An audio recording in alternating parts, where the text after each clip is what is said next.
sesión del día de hoy del diplomado. Buenas noches con todos, mi nombre es Marcos Aguto. Continuando con el desarrollo del diplomado sobre legislación de tránsito y transporte, el día de hoy nos toca tratar el tema con respecto a la responsabilidad civil en los accidentes de tránsito. En la clase anterior habíamos hecho una pequeña interpretación o reinterpretación de las causas de los accidentes, ¿no? En la creencia popular, antes que era el hombre, la vía, el vehículo, pero como vimos, estas teorías ya fueron superadas y hoy día, pues, más que nada nos importa el entorno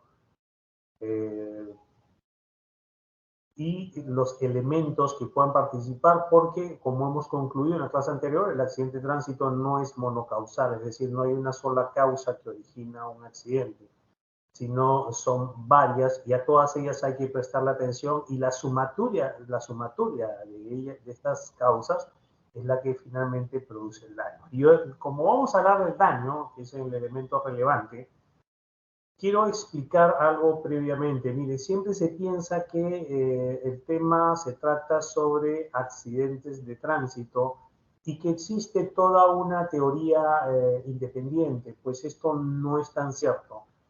El hecho que tiene relevancia jurídica es el daño.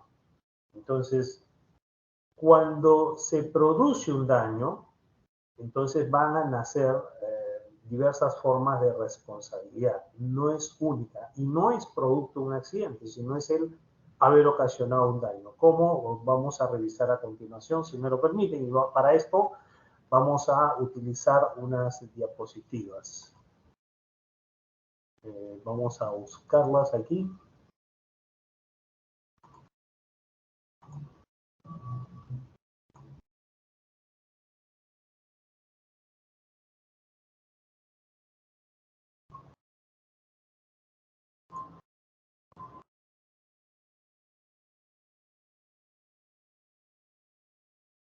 Bien, ya estamos ahí de nuevo y vamos a compartir unas diapositivas.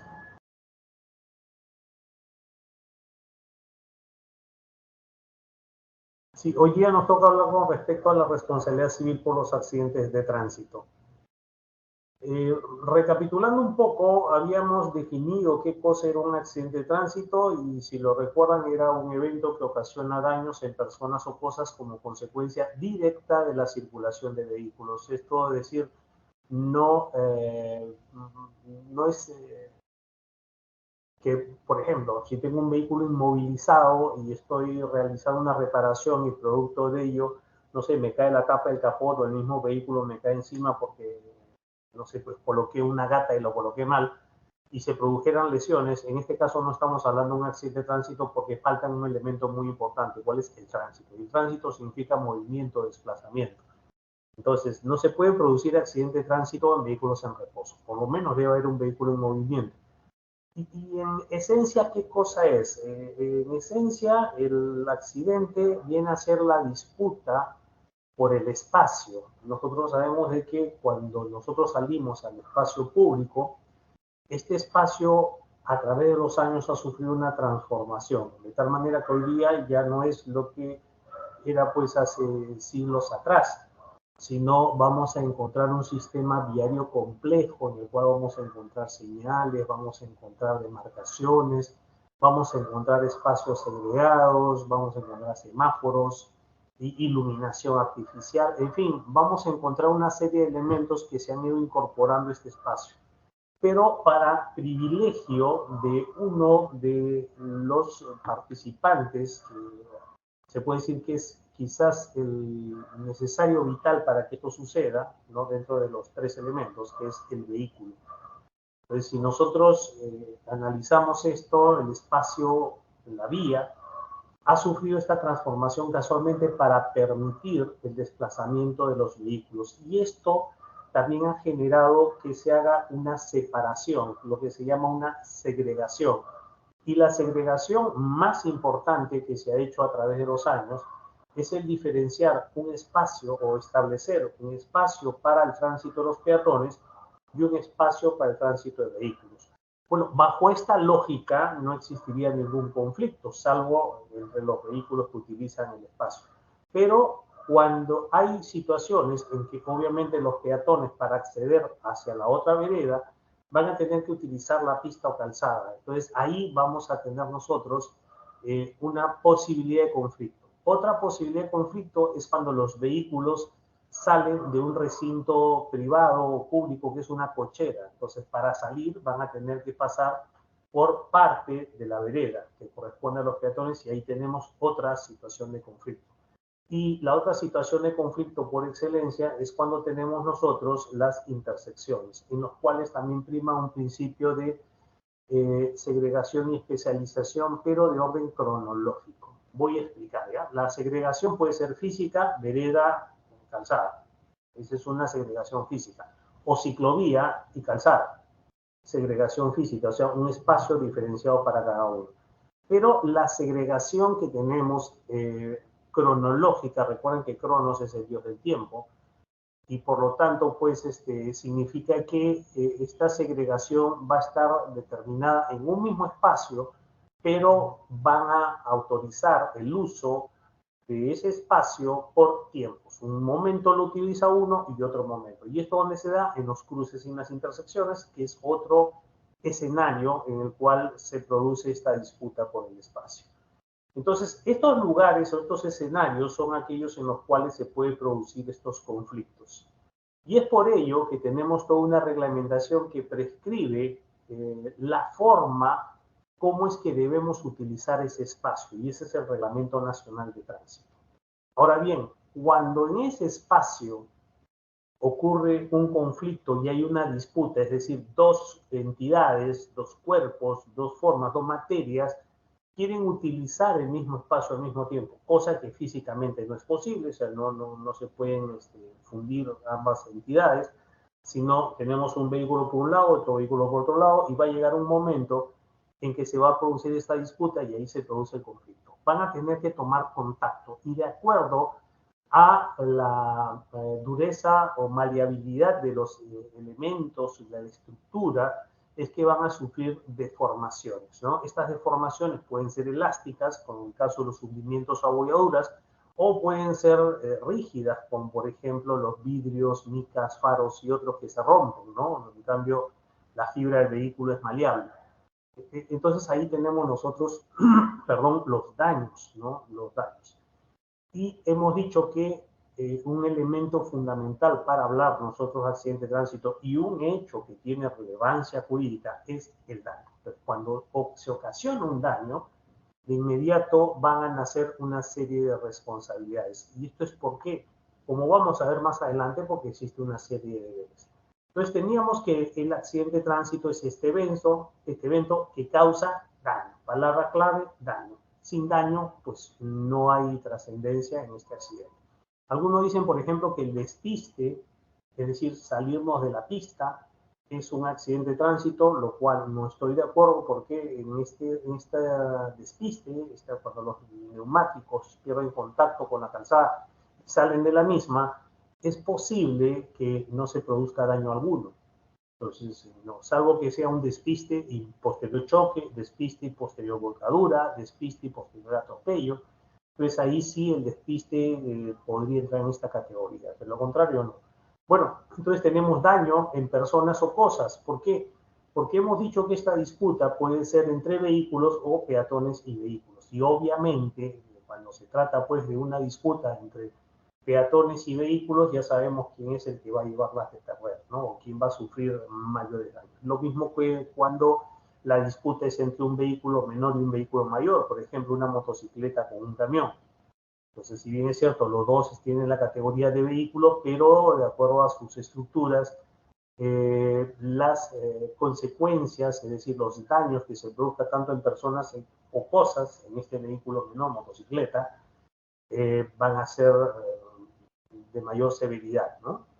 Y dice que se produce como consecuencia directa de la circulación de vehículos. También vimos de que el objeto de los conductores es llegar hacia otro lugar, o sea, no es dañar, no es ocasionar el daño, no es atropellar, no es chocar, sino que el propósito es el desplazamiento. Ahora, dentro de ese desplazamiento, por diversas razones, se puede producir este contacto más o menos violento que va finalmente a traducirse en los llamados daños.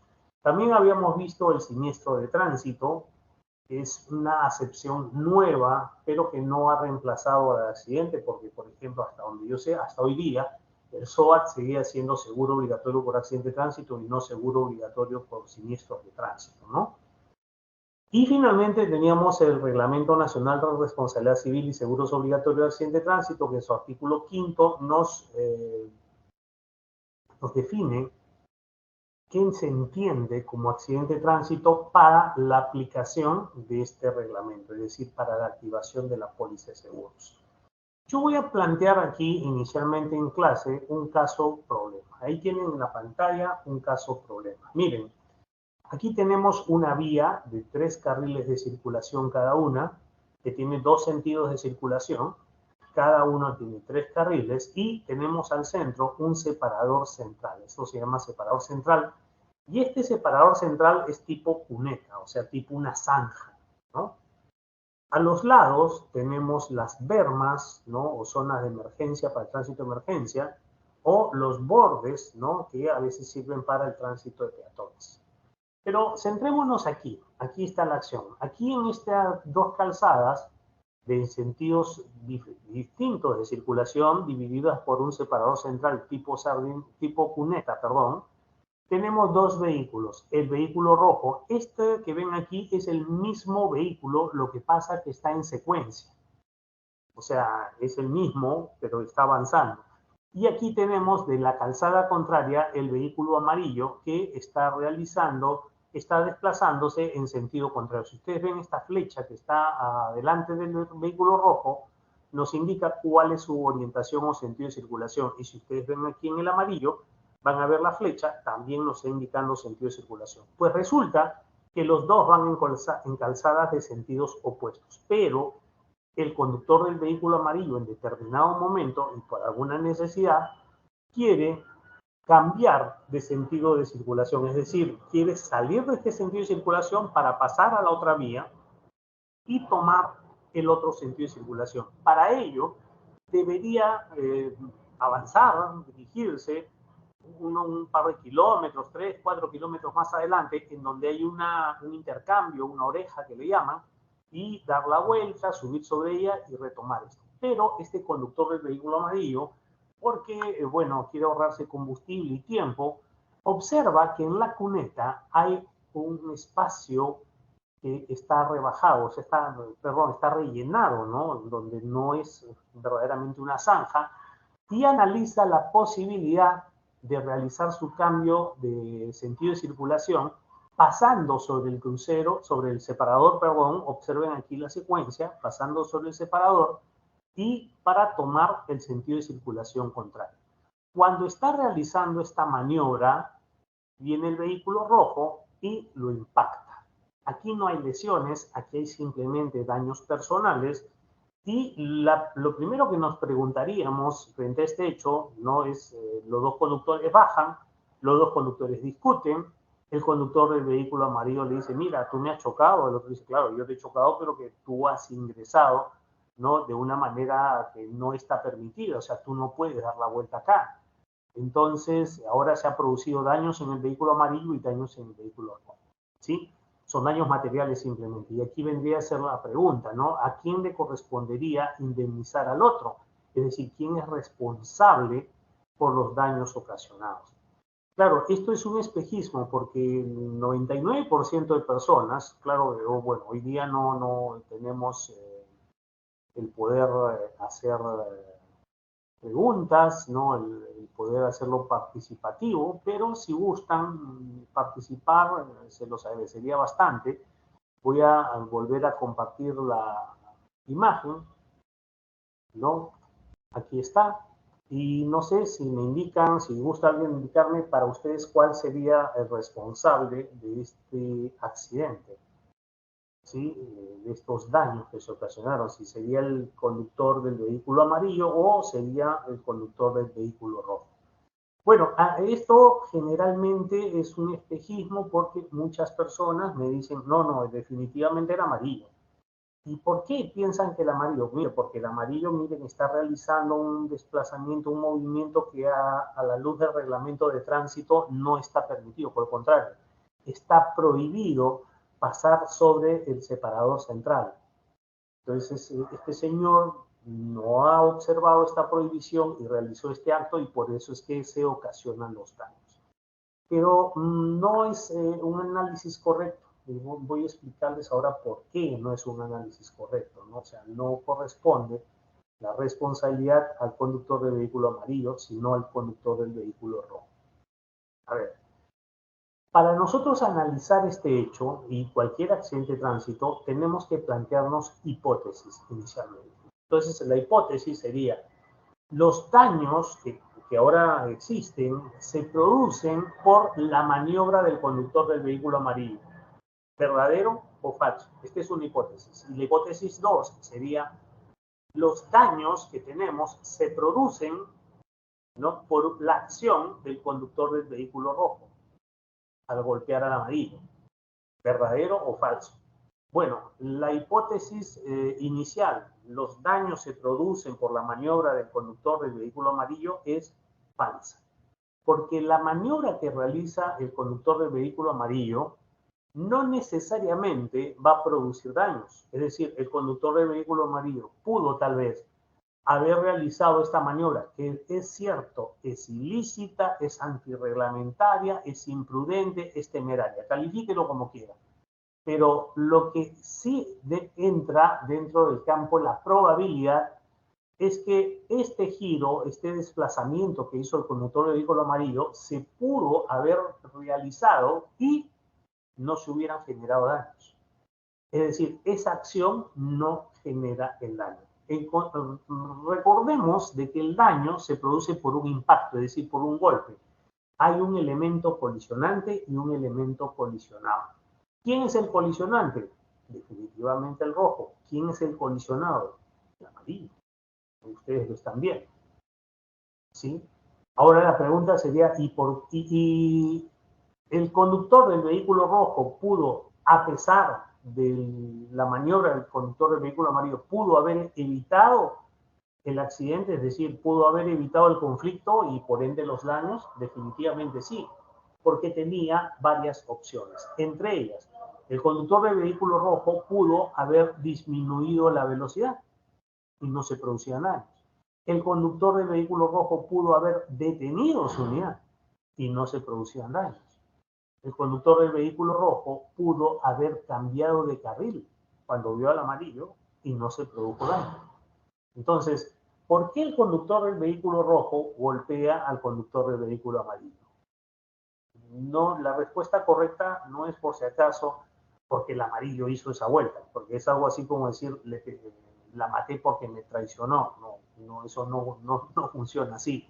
Entonces, ¿por qué el conductor del vehículo rojo golpea al vehículo amarillo? ¿Cuál es la razón? Bueno, es por la velocidad que llevaba.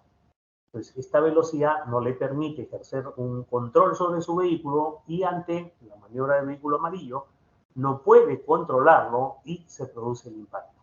Entonces ahí usted tiene la respuesta a de dónde puede nacer una responsabilidad en este hecho que estoy graficando, ¿no? Aquí no hubieron heridos, no hubieron lesionados, ¿no? Porque si no el análisis o el tratamiento sería distinto. ¿Y esto es por qué?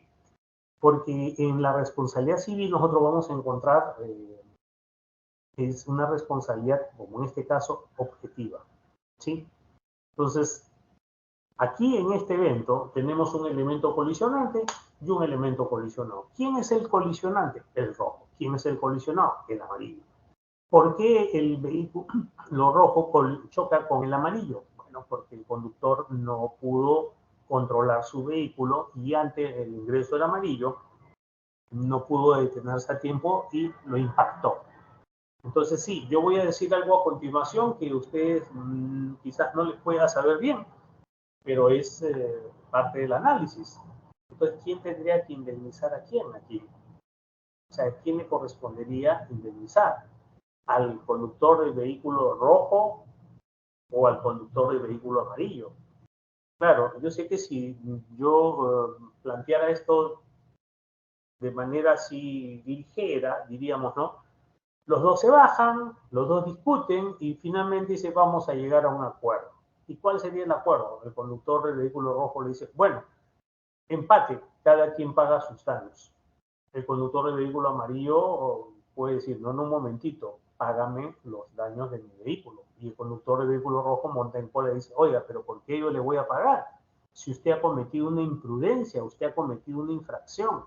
Y aquí debemos explicar lo siguiente, ¿no? La responsabilidad que vamos a ver hoy día no nace del incumplimiento de las normas, no nace de una infracción, no hay un reproche por ello, sino es simplemente de forma objetiva.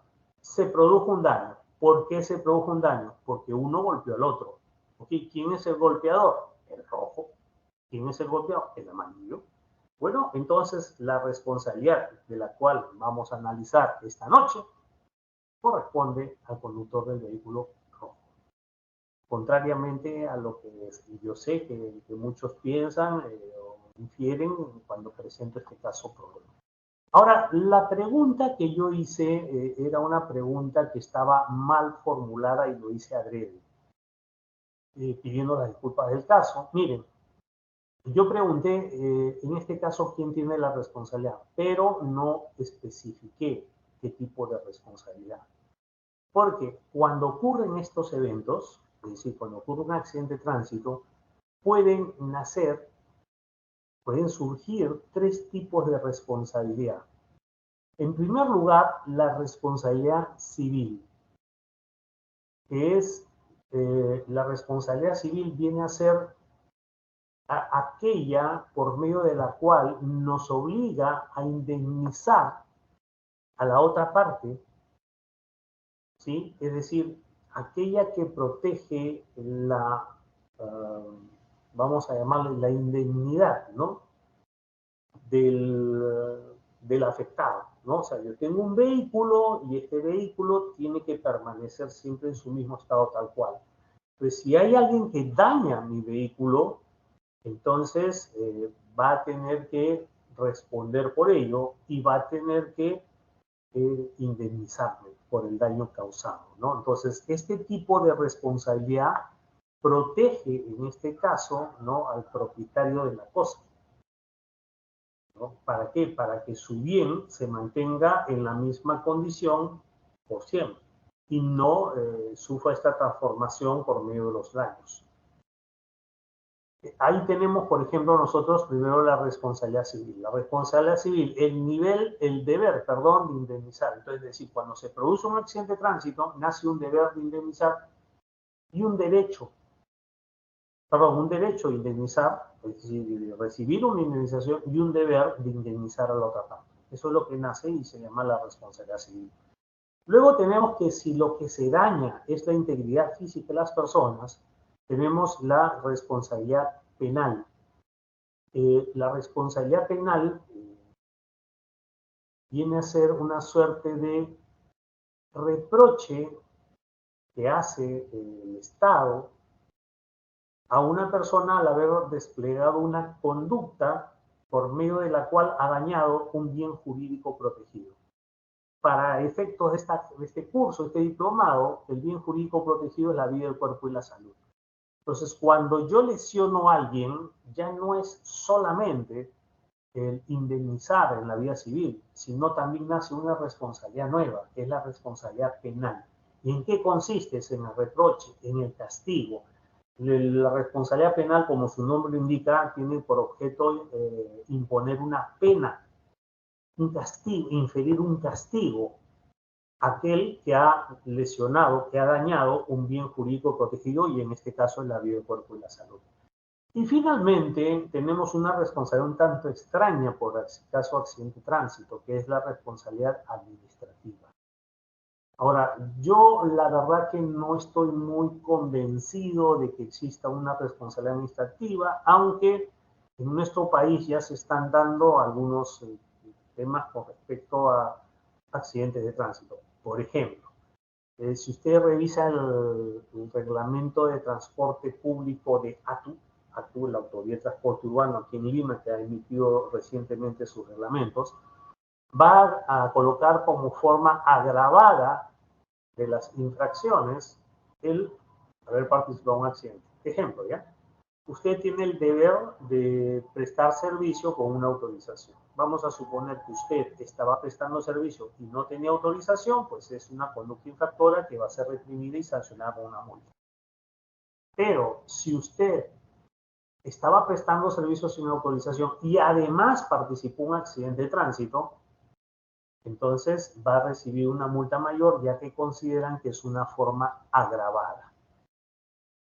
También Indecopi, en el ámbito administrativo, ya ha impuesto multas a muchos prestadores de servicio de transporte cuando han lesionado a sus pasajeros, sobre todo a los pasajeros, no a los terceros que están fuera de ella, sino a los pasajeros. ¿Por qué? Porque saben que el término que utiliza la ley que respalda Indecopi, que ve Indecopi, es el consumidor. El consumidor es toda aquella persona que va a adquirir bienes, ¿no? O va a tomar servicios. Entonces, tiene la categoría de consumidor. Y existe una ley de defensa del consumidor en la cual dice que estos servicios, ¿no? En el caso de los servicios, tienen que ser idóneos de tal manera que no ocasionen un peligro, un riesgo para las personas, mucho menos un daño. Entonces, si yo contrato un servicio para que me lleve, por ejemplo, la empresa de transportes Chama y en el camino Chama choca y yo tengo lesiones, Indecopi va a iniciarle un procedimiento administrativo sancionador. ¿Por qué? ¿En defensa de quién? Del consumidor. El consumidor lo tomó pues en la expectativa, la creencia que iba a llegar de igual manera, indemne, completo, iba a llegar a su destino. Y esto no pasó así. Entonces, Indecopi, en aplicación de la Ley de Defensa del Consumidor, está iniciando procedimientos administrativos sancionadores a los prestadores de servicios de transporte en los cuales sus pasajeros hubieran resultado lesionados o muertos. Entonces, le está iniciando procedimientos y los está sancionando. Por ahí podríamos hablar un poco de responsabilidad administrativa. Pero bien, en el caso del vehículo rojo y amarillo, el caso que les planteé primero, yo simplemente dije quién tiene la responsabilidad, pero no especifiqué qué responsabilidad. Entonces ahora ya sabemos que bajo estos eventos pueden hacer tres formas, tres tipos de responsabilidad: la responsabilidad civil, la responsabilidad penal y la responsabilidad administrativa. Las tres van a ser materia de nuestras próximas clases y hoy día nos toca ver la primera, la responsabilidad civil.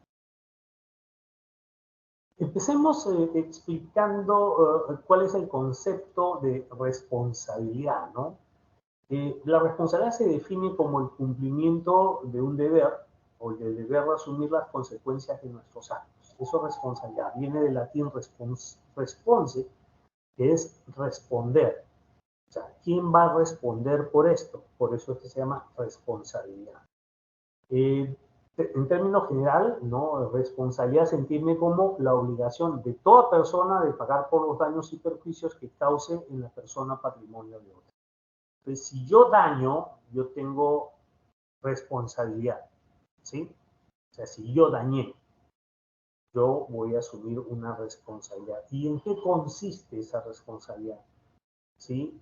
En los diversos ámbitos. En primer lugar, en el ámbito civil, la responsabilidad va a consistir en el deber de indemnizar, es decir, de en lo posible volver ese bien dañado a su estado original.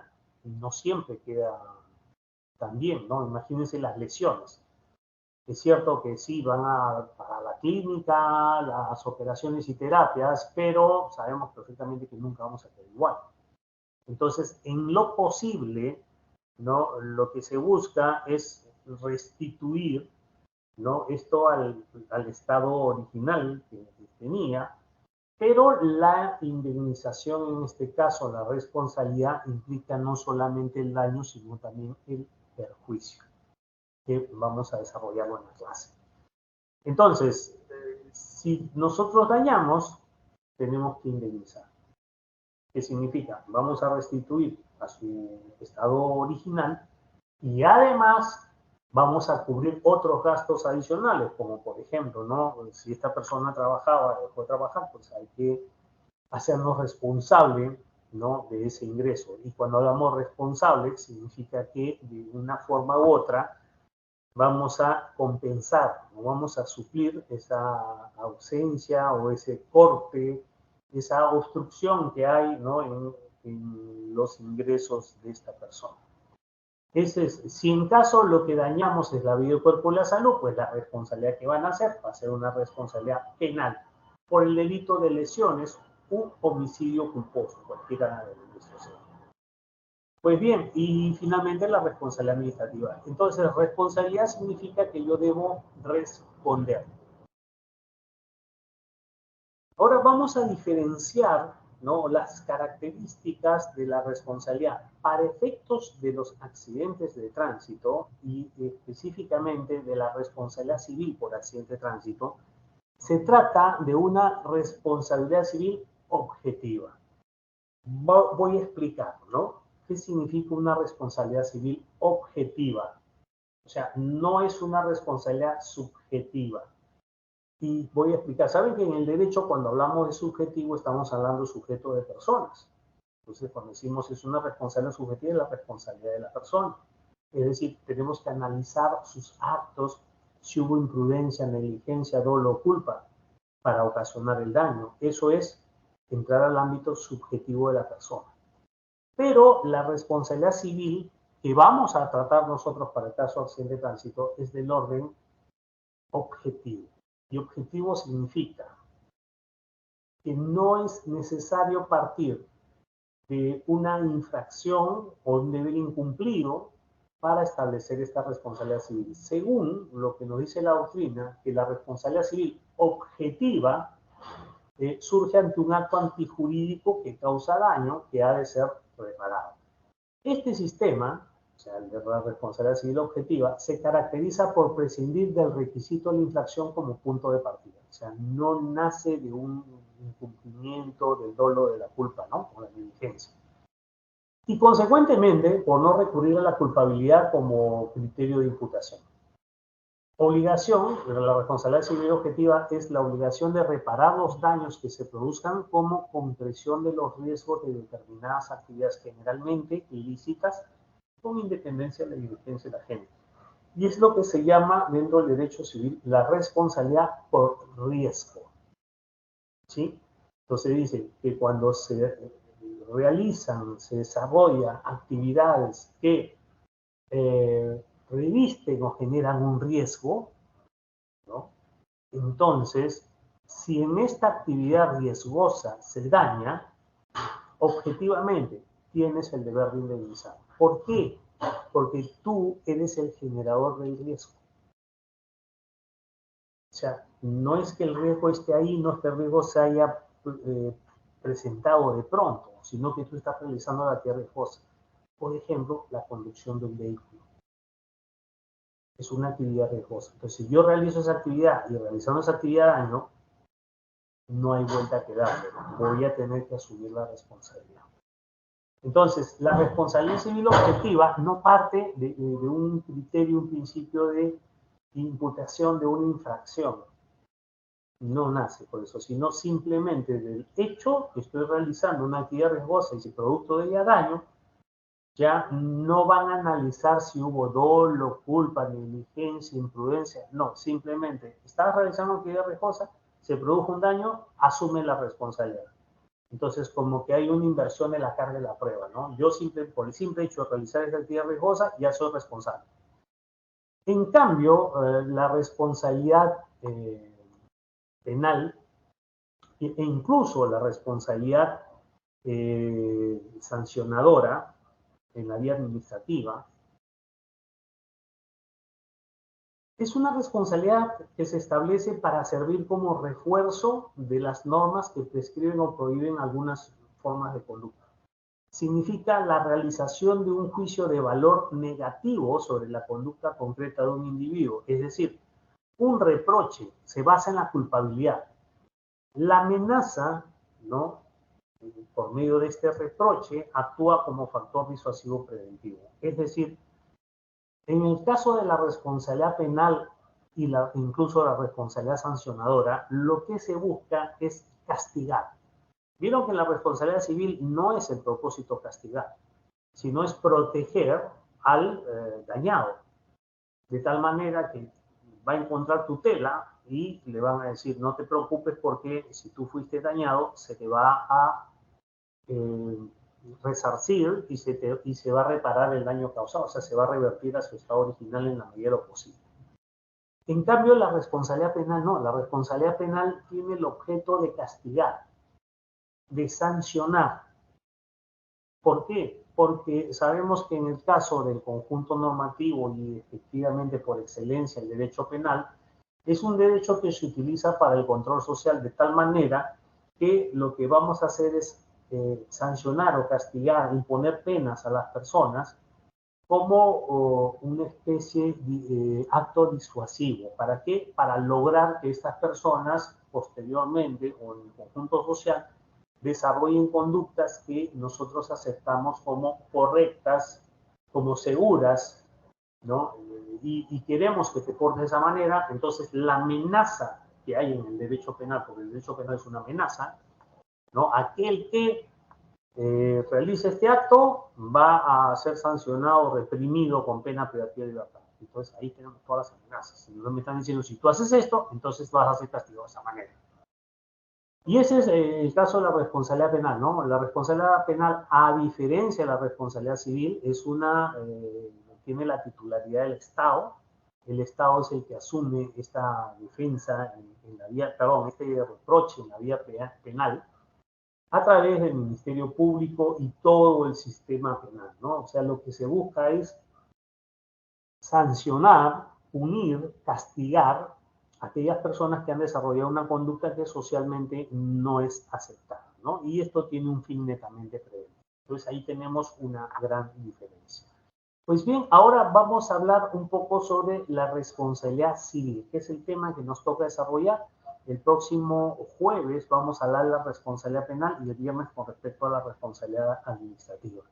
Pero hoy día vamos a ver la responsabilidad civil. Hay muchas personas que vienen a consulta, ¿no? El caso del abogado Marcos Aburto, a preguntarle, dice, mire doctor, hemos tenido este evento y queremos saber qué es lo que sigue, qué es lo que pasa ahora. Hemos tenido un accidente de tránsito, algunos dicen ha fallecido un familiar o ha quedado lesionado, en otros casos me dicen, bueno, ha habido un accidente en el cual ha habido daños de consideración. Entonces, yo lo que quiero saber es qué es lo que sigue. Bueno, pues lo que va a seguir es una investigación policial y aquí quiero explicar lo siguiente. ¿No? La investigación policial, como ya lo vimos en la clase inicial, tiene la finalidad de darnos a conocer, o sea, darnos un conocimiento nuevo. ¿Sí? Eso es la finalidad de la investigación. Pero simplemente conocimiento, no realizar ningún tipo de acción. Hay personas que creen que, por ejemplo, chocamos, hay daños materiales, llegamos a la comisaría, hay personas que creen que la policía va a hacer averiguaciones, va a hacer investigación para determinar quién le tiene que pagar al otro. Y esto no es cierto, no es exacto. La policía no hace eso. O sea, no es una función de la policía. La policía investiga el accidente para conocer las causas y proponer sistemas de prevención. Entonces, ¿qué es lo que sigue? Una vez que se produce el accidente, voy a poner el primer caso, daños materiales, la policía realizó su investigación y listo, ahí quedó. ¿La policía va a actuar de alguna forma para que a mí me paguen? No. ¿Lo va a enviar a algún tipo de autoridad para que esta autoridad le exija a la otra parte que me pague? Tampoco. Eso no va a pasar. La policía va a investigar, va a conocer las causas y ese informe lo va a utilizar para tus datos estadísticos, ¿sí? Para después proponer los sistemas de prevención. Bueno, ¿y cómo hago? Esa es la pregunta. ¿Y cómo hago ahora para poder lograr que me reparen mi vehículo y me reconozcan, aparte de esto, me reconozcan pues el tiempo que voy a dejar de trabajar, el tiempo que que no voy a usar el vehículo, voy a tener que alquilar otro vehículo, tomar taxis, el tiempo perdido, ¿quién me va a reconocer eso? Y cómo, obviamente pienso que va a ser el otro. ¿Y cómo es que se hace? Aquí es donde entra a tallar la responsabilidad civil. Y vamos a hablar del ámbito o la competencia civil. A ver, error frecuente en las comisarías. Ocurre un accidente con daños materiales y dicen, lo voy a enviar de oficio, voy a remitir estos actuados al juez de paz letrado. ¿Y para qué el juez de paz letrado? Bueno, como para que él determine quién tiene que pagarle al otro. A ver, no es tampoco el camino correcto. A ver, cuando ocurren estos accidentes y se produce un daño, nace una responsabilidad civil que hemos dicho consiste en indemnizar a la persona. Es decir, en primer lugar, ¿no? Devolver la cosa o el órgano, ¿no? O el miembro dañado a su estado original. Me atropellaron, me fracturaron la pierna. Para que mi pierna vuelva nuevamente a estar en una condición de poder usarla con normalidad, pues voy a tener que ir al hospital, van a tener que sacarme varios días, a lo mejor me tienen que operar, poner unos clavos, a lo mejor me ponen un yeso, voy a estar, no sé, un mes sin movilizarme, sin moverme, sin realizar mis cosas cotidianas. Eso es lo que va a pasarme a partir de la lesión en el daño. Entonces, ¿qué objeto tiene la competencia, la vía civil o la solicitud, el requerimiento que se establezca una responsabilidad civil? En que aquel que me dañó, en primer lugar, vaya a indemnizarme con la finalidad que este miembro dañado recupere todas sus condiciones originales. O sea, hasta que no esté totalmente sano y yo pueda nuevamente correr, jugar fútbol, hacer trekking, en fin, lo que yo haga, hasta que eso no pase, la otra persona va a tener que hacerse cargo de esos gastos y de la recuperación. Eso es. Ahora, ¿cómo es que se hace? Bueno, empecemos que el derecho civil o el derecho de las personas regula las relaciones entre los particulares. Es decir, cuando los particulares tenemos un conflicto con otra persona, porque nosotros somos seres humanos y somos seres de conflicto. Cuando tenemos un conflicto con otra persona, entonces existen medios o métodos de resolución de conflictos. Inicialmente está la autocomposición, es decir, los dos podemos llegar a acuerdo y lo hacemos vía pues transacciones extrajudiciales e incluso la conciliación también, ¿no? Los dos, bueno, la conciliación no tanto, pero la transacción, ¿no? El acuerdo en lo que podemos llegar es una forma de resolver este conflicto. ¿Cuál es el conflicto en el accidente de tránsito? Que hay un daño. Y hay una de las partes que piensa, cree, ¿no? Se percibe como merecedor de ser indemnizado. O sea, acá no es que lo determine la policía, no. Yo soy el conductor del vehículo rojo, voy a poner un ejemplo, ¿no? Y yo siento, yo creo, yo estoy en el convencimiento de que estos daños que tiene la parte delantera mi auto son por responsabilidad del conductor del vehículo amarillo. Entonces, bajo el mecanismo de autocomposición, puedo acercarme a él y pedirle que él llegue a un acuerdo de una forma de poder compensarme, ¿no? Poder reparar este daño causado de alguna manera.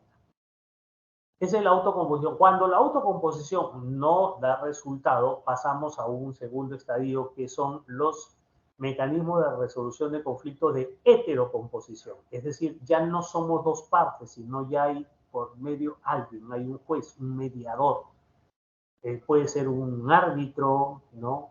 El conciliador no tanto, porque el conciliador no decide, el conciliador facilita que las partes lleguen a un acuerdo, pero el conciliador no se pronuncia, no emite fórmulas, ¿no?, de solución de la controversia, ¿no? Entonces, los mecanismos de heterocomposición en que hay un mediador es específicamente el derecho civil.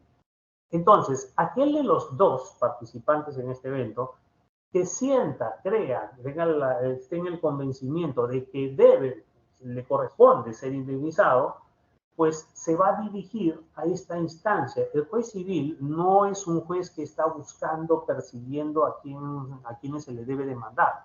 No, es un juez que tiene más que nada una actitud inicialmente pasiva, ¿no? Porque está en su despacho, en su oficina, y está esperando que vengan las personas para solucionar sus controversias.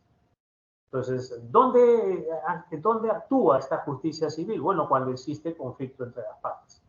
Y es conflicto porque uno de ellos siente de que tiene un derecho que no es reconocido por el otro. Entonces, para que se me reconozca ese derecho, pues yo voy a ir al ámbito o competencia civil, ¿no? Y voy a accionar, voy a motivar, voy a poner en funcionamiento este ámbito civil, y para ello voy a utilizar un medio que es la demanda, ¿sí? Por lo tanto, yo voy a adquirir la relación procesal en el derecho civil es demandante y demandado, ¿no? Entonces yo voy a accionar de tal manera que por medio de la demanda voy a solicitar que el juez, ¿no?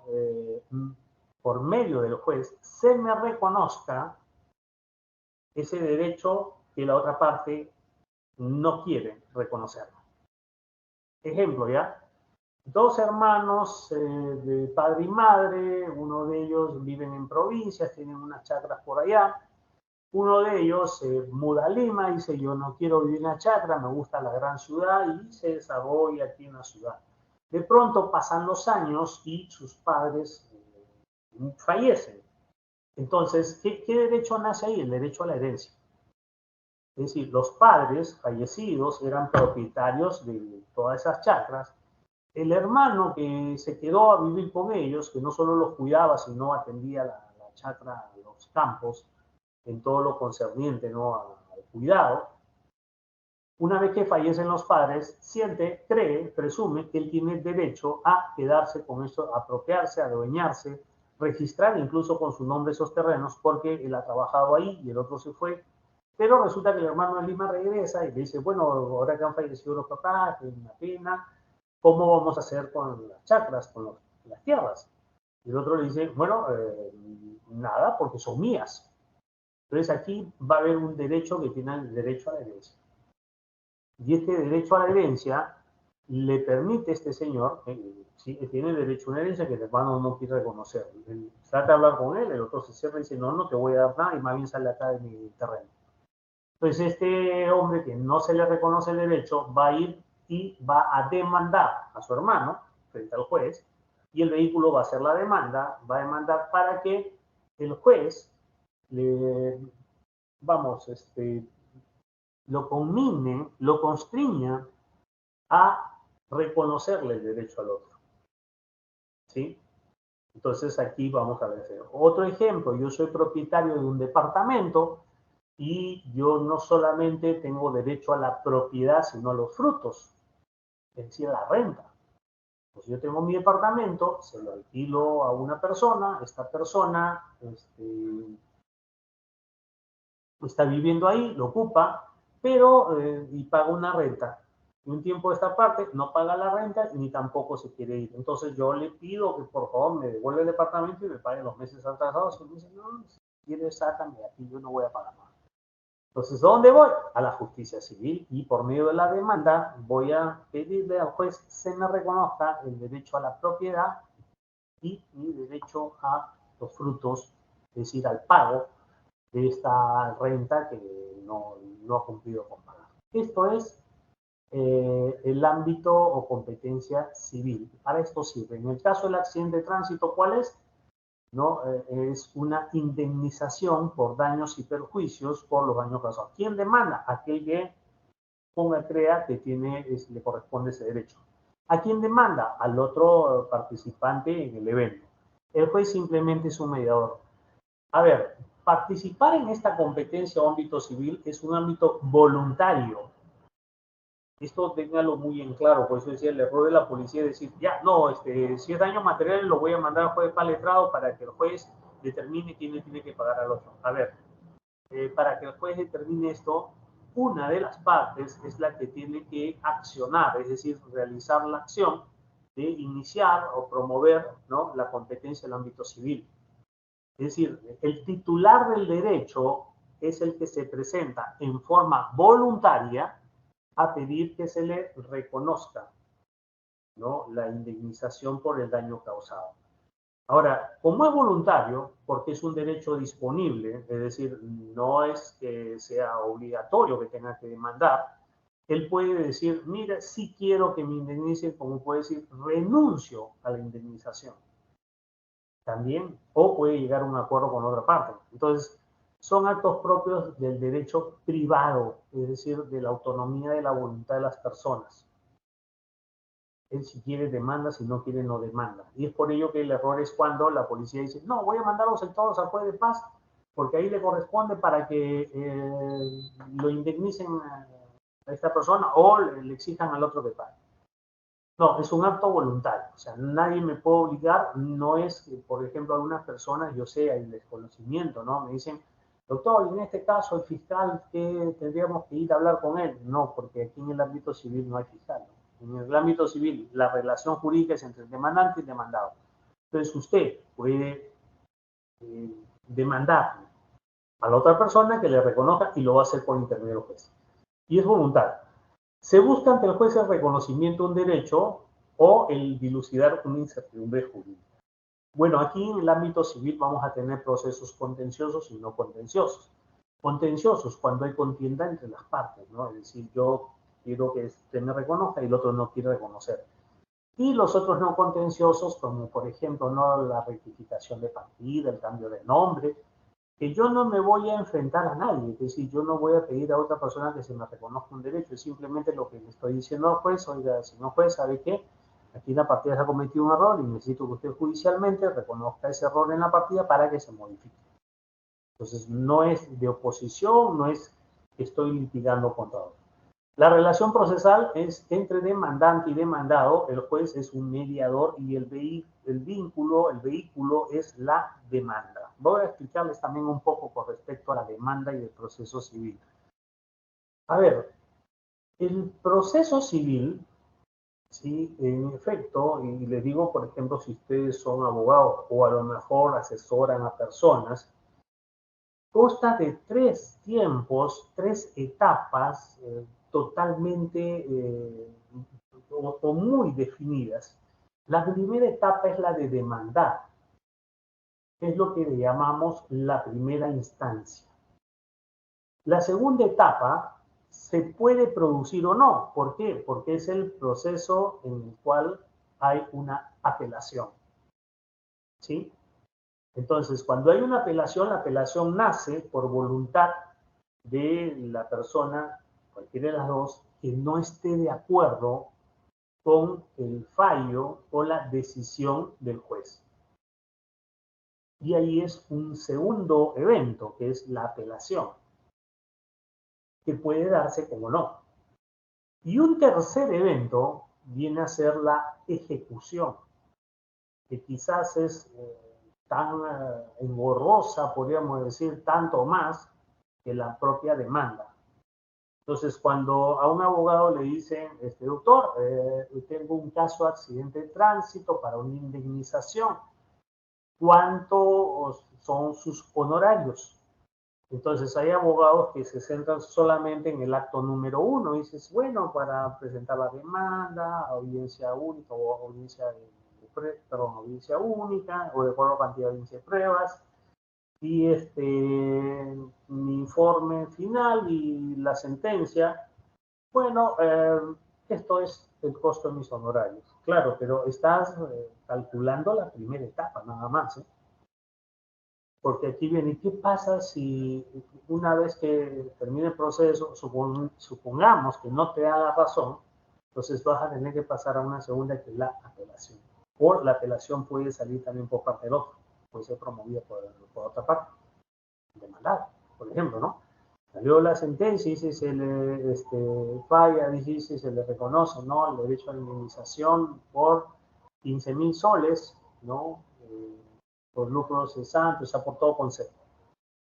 Entonces la otra parte dice, ¿por qué le voy a pagar 15.000? O sea, pues está mal, si todos los daños sumados no daban ni 8, entonces voy a apelar. La apelación significa que vamos a iniciar un nuevo, casi un puente, ¿no?, un semiproceso. Bueno, confirmada en segunda instancia que fue la sentencia, entonces ahora viene el proceso de ejecución, porque la sentencia se limita únicamente al reconocerme el derecho, nada más. O sea, se me reconoce que tengo derecho al pago de una indemnización de tal cantidad de dinero por parte del otro. Ya, ok, ya tengo mi sentencia, entonces le pongo un marco, la pongo en mi casa, porque eso requiere ahora de una ejecución. O sea, hay que ejecutarlo. Y la ejecución consiste, pues, en identificar bienes, valorar esos bienes o cuentas bancarias y solicitar por medio del juzgado que se traen medidas, ¿no? Ya medidas coactivas, ¿no? De forma coactiva para obligar a la otra parte a que cumpla, donde viene la ejecución. Entonces muchos abogados se quedan solamente en sus honorarios acá, pero trabajan todo lo demás y se olvidaron de ello, ¿no? Y algunos clientes también a veces no entienden que tenemos esas tres etapas. Entonces lo mejor es explicarle bien al cliente, porque vamos, me ha pasado en algunas demandas, ¿no? Solamente presentamos la demanda, introducimos la demanda, le corrió el traslado al otro, contestó la demanda, resolvimos la demanda y finalmente se allanó. Sí, sí, voy a pagar. Listo, ya terminamos todo ahí. O finalmente lo sentencian. ¿Sí? En la sentencia me dan la razón, me reconocen, perdón, que tengo derecho a la indemnización. Ok, entonces ahí, en ese momento, el demandado dice, bueno, ya no quiero pelear más, voy a pagar. O sea, no hubo apelación, no hubo ejecución, solamente la primera etapa. Entonces, esto es muy importante, doctores, que se les plantee a sus clientes, si ustedes son abogados o si son usuarios que van a tomar los servicios de un abogado, que le especifiquen, ¿no?, y por medio de un contrato, por eso es que el abogado tiene que hacer un contrato también con la parte, y en este contrato van a especificar sobre en qué consisten los servicios legales. Porque yo recibo a veces personas que vienen y se quejan a su abogado y dicen, sí, mi abogado me cobró y ahora que viene para la apelación me quiere cobrar de nuevo. Entonces, bueno, o si no, ya salió la sentencia en segunda instancia y ahora me está pidiendo dinero, por eso vos piden dinero a cada rato. No, hay que especificar y hay que explicar bien que en el proceso civil solamente se busca el reconocimiento del derecho. Nada más. Entonces yo tengo ahí una sentencia muy bonita en la cual dice que me tienen que pagar. Ya, pero ahora, ¿cómo hago? ¿No? Por medio del juzgado, pido, solicito, ¿no?, que se le requiera, ¿no?, el pago, porque de lo contrario se van a aplicar los apremios de ley, ¿no? Entonces aquí es donde ya entra mi parte, ¿no? Si ya la sentencia se me dio la razón, se me reconoció el derecho, en ejecución voy a tener que identificar bienes y pedirle al juez que ataque esos bienes, ¿no?, para que se pueda hacer efectivo el pago, que es la parte final, ¿no? Entonces es muy importante de que lo separemos en ese sentido. A ver, la responsabilidad civil. Vamos a hablar ahora sobre la responsabilidad civil. La responsabilidad civil vamos a tener las dos formas, o dos corrientes de la responsabilidad civil contractual y la extracontractual, ¿no? En el caso de la contractual viene normalmente por los contratos o inejecución de obligaciones. Es decir, por ejemplo, ¿no?, yo tengo un contrato con una persona para que, tome fotografías de mi ceremonia de graduación. Entonces, yo no tomo con ninguna cámara porque quiero fotos muy profesionales y contrato a este señor para que este señor se acerque a tal lugar, el día, la hora, para que me tome 2 docenas de fotos ¿no? Un ciento de fotos y me entregue, nos muestra, y yo apruebe y me mande las mejores impresas en alta resolución, porque quiero fotos de calidad para ese momento especial. Pues resulta que después de hacer el contrato, yo pago un adelanto, el señor no se presenta. Entonces ahí tenemos nosotros que esta indemnización, esta responsabilidad que se tiene en el ámbito contractual porque hay un contrato de por medio, es una sanción convenida por las partes para el caso que una de ellas incumpla con sus obligaciones. Entonces, eso es en el lado contractual. La responsabilidad extracontractual, que es la que tiene que ver con los accidentes de tránsito, incluye las indemnizaciones derivadas de daños o lesiones por el perjudicado. El perjudicado no tiene el deber de soportar. Es decir, cuando yo daño incumpliendo un deber general, no un deber especial que está en un contrato, sino un deber general, y el deber general es de no dañar, porque nadie tiene derecho a dañar, salvo los casos de excepción de la ley, ¿no? Como vamos a ver luego. Pero de ahí a nadie se nos reconoce el derecho a dañar. Entonces, yo no puedo dañar porque si yo daño, voy a tener que responder, voy a tener que indemnizar por el daño causado, ¿sí? Porque el titular, el dueño de ese bien, no tiene el deber, ¿no?, de soportar ese daño. Entonces, esto es un deber general y por eso se llama extracontractual. ¿Extracontractual por qué? Porque no existe un pacto, un acuerdo o un contrato de por medio.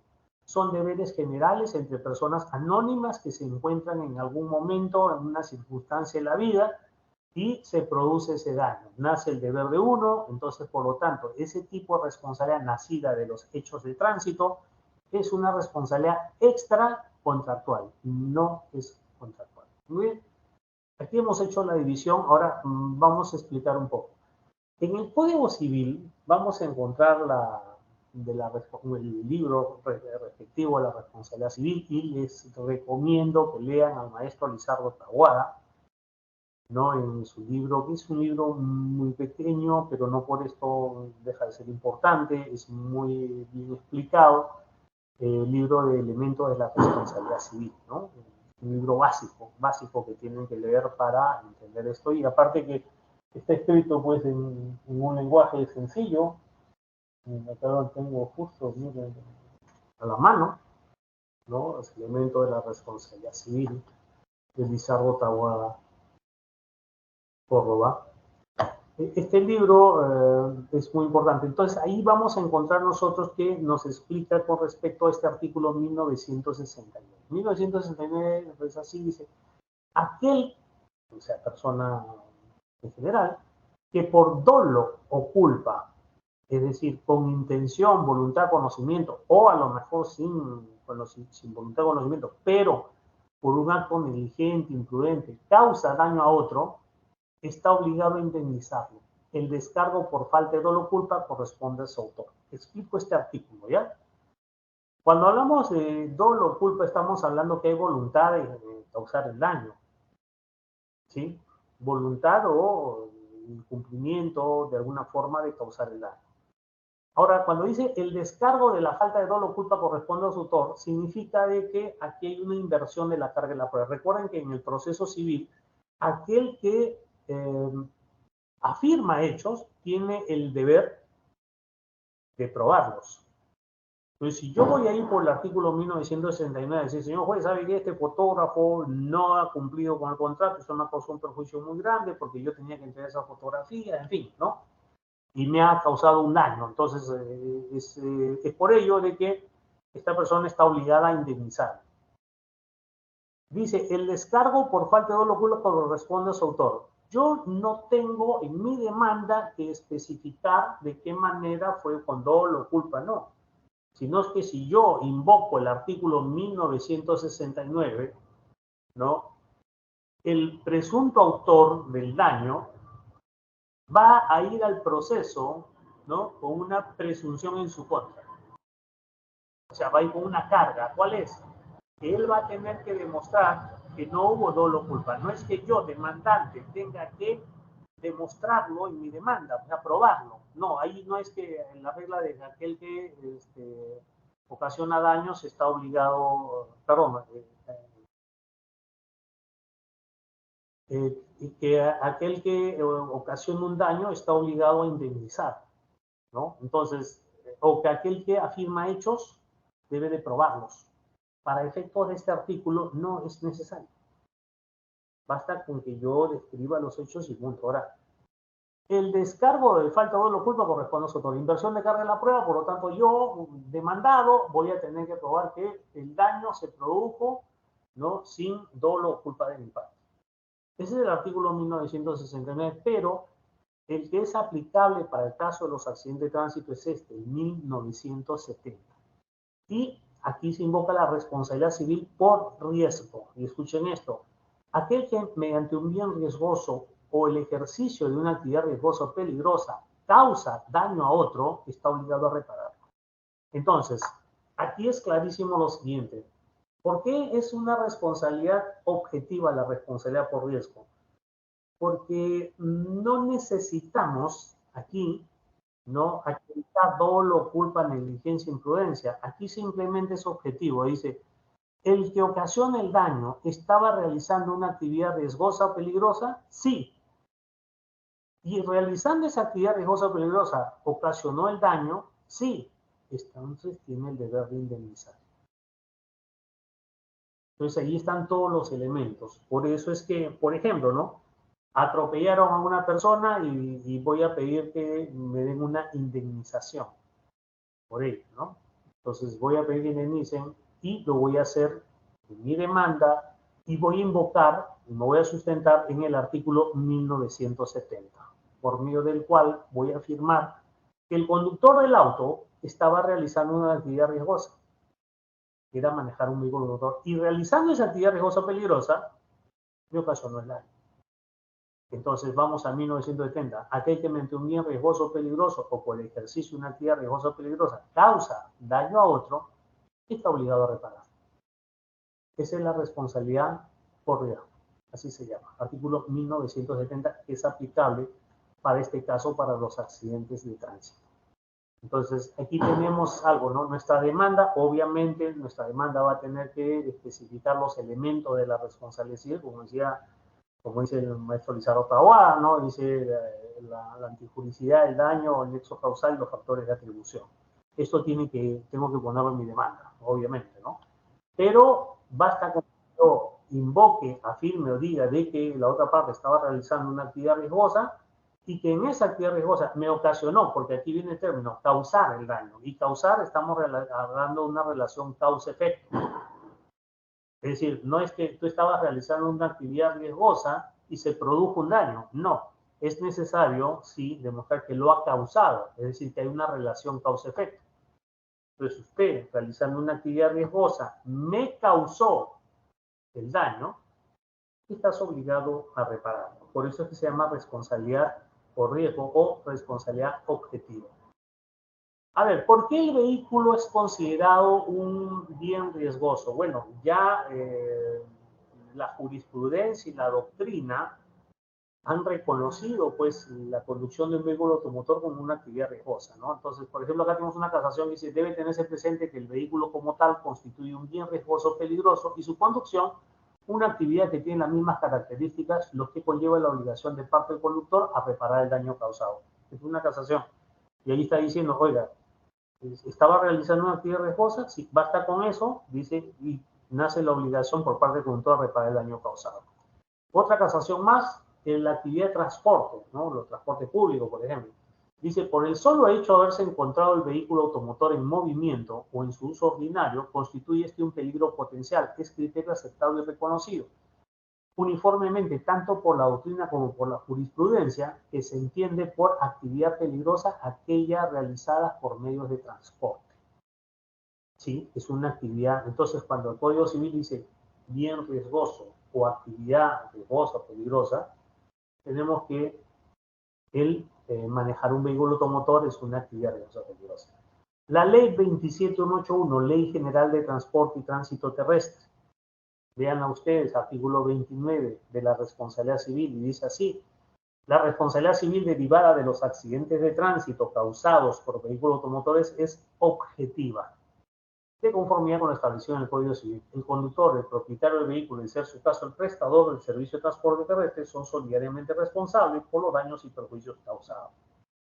La regla anterior no se aplica a los propietarios que arriendan su vehículo bajo el contrato de arrendamiento financiero, siempre que hayan hecho la entrega del vehículo al arrendatario. Entonces, vamos a explicar.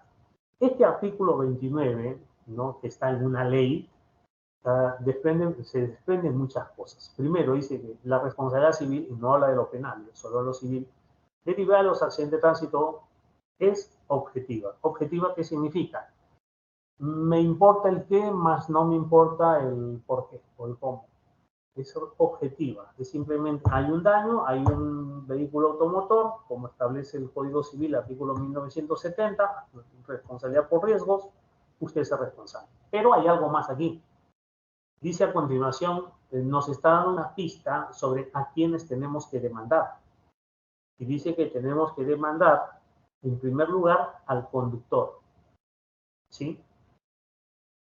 El conductor quiere decir que fue el que tuvo una acción directa para que el daño se produzca.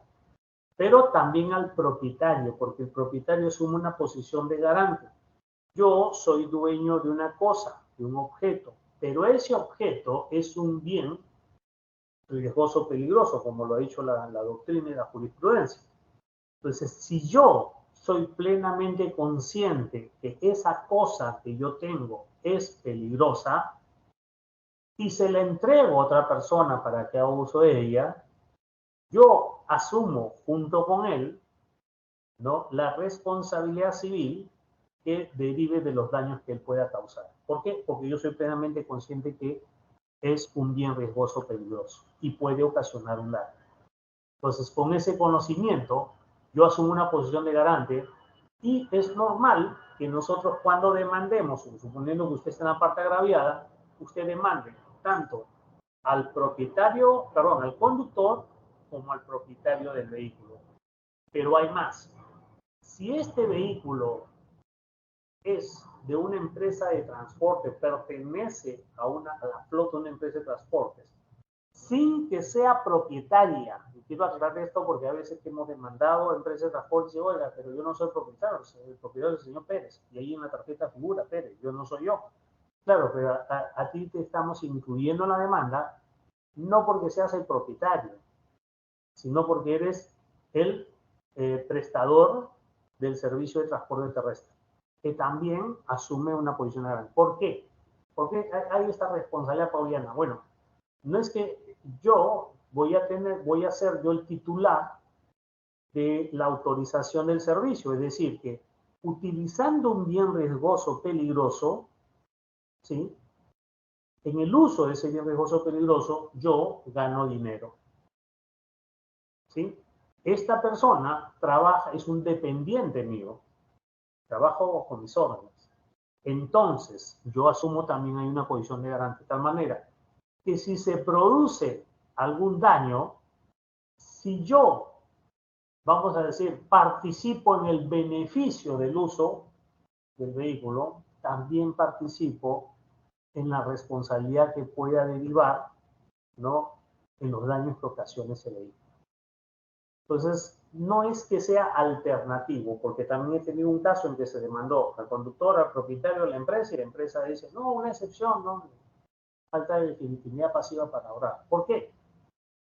Porque yo soy el titular de la autorización, pues si la norma dice que es el propietario o el prestador, quiere decir que si ya están demandando al propietario, el prestador sale. No.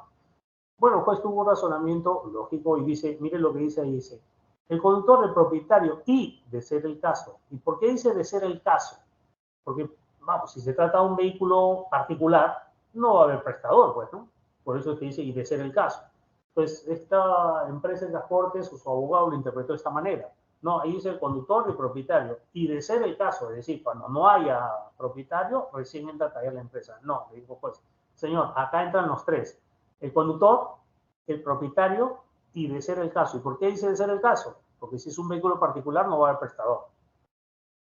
Ahora, de ser el caso que sea de una empresa de transporte, o sea, que pertenezca a la flota, también se le incluye al prestador. Ahora, esto nos abre un abanico de posibilidades. Ahora, la pregunta es, Doctor, ¿y tenemos que demandar a los tres? No, usted puede demandar a alguno de ellos porque ellos son solidariamente responsables. O sea, ellos se obligan de manera solidaria. Y aquí hay que explicar qué significa obligarse de manera solidaria. Obligarse de manera solidaria no significa que me voy a obligar por una parte de forma alícuota, es decir, que lo que se deba se va a dividir en tres y si yo pago una parte me libero. No. Eh, Obligarse en forma solidaria es una fórmula para proteger a un acreedor que tiene múltiples deudores a satisfacer su acreencia. ¿Cómo así?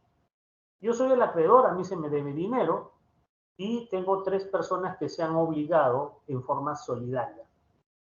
Pues yo voy a realizar mis esfuerzos de cobranza. Lo puedo hacer con los tres, pero también lo puedo hacer con aquel que tenga, vamos, mayores recursos o que yo tenga la posibilidad, mejores posibilidades de poder lograr que me paguen la deuda. Entonces, se obligan en forma solidaria. Es decir, si usted no demanda al conductor y al propietario y solamente demanda a la empresa, no está haciendo nada malo. La empresa dirá, oye, pero ¿por qué no lo demandas al otro? Bueno, tu posición frente a mí es solidaria.